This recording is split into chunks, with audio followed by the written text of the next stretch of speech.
The fires in Nelson are entering a fourth night and the unrelenting blaze is starting to take its toll on the exhausted frontline workers. The emotional impact on those forced from their homes is also rising to the surface. Supporting those coming out of the cordon are Redcross workers from around the South Island. Visual journalist Bex Parsons-King and reporter Alex Ashton spoke to those heading back to their homes.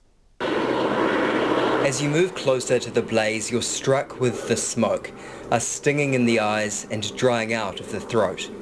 Emergency service workers are feeling the drain of round-the-clock shifts and a seemingly never-ending battle against unpredictable winds. And as the blaze grows, more residents are evacuated, gathering what they can in the scramble to safety. There were obviously people that were reluctant to leave their homes. They were incredibly worried and anxious about that. Marie Crisp is Deputy Team Leader of the Red Cross's Disaster Welfare Support Team, on the ground as people pass the cordons. We were able to spend time sitting with people, talking people through that process and eventually getting them to come to the decision that it was the right thing to do, to evacuate. Marie Crisp's team meets people as they leave, anxious and unsure when they'll be able to return. We're unsure of the activity and how the fire will develop, so people are understandably concerned about the welfare of their property, but more so about their animals. People like Doran Kakaldi. During a brief lift of the cordon blocking her house today, she had a short window to go home to grab a few personal items. And also, I wasn't sure if I was going to get an opportunity to move the horses, but my neighbour, who's very close by, had a paddock and he offered the horses to go in there as long as he'd be, so I could actually walk the horses down the road to the cordon and get them into the paddock, which was brilliant. Tracy Goodart lives one house over from the cordon.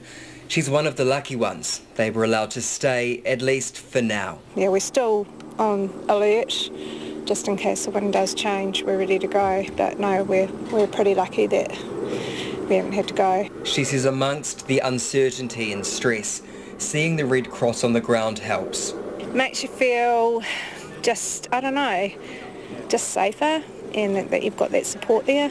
Marie Crisp says her team's there to provide what they call psychological first aid in disasters like this. Sometimes people are coming in needing a chat, a cup of tea. We can distribute information, get people in touch with services.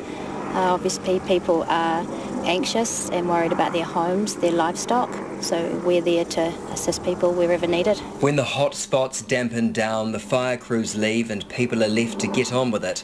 The Red Cross will stay in place. So after the initial response, the Nelson team will be here to support Civil Defence Emergency Management with welfare needs and any other needs that the community may have as they arise. As the smoke lifts and the scale of the devastation becomes clear.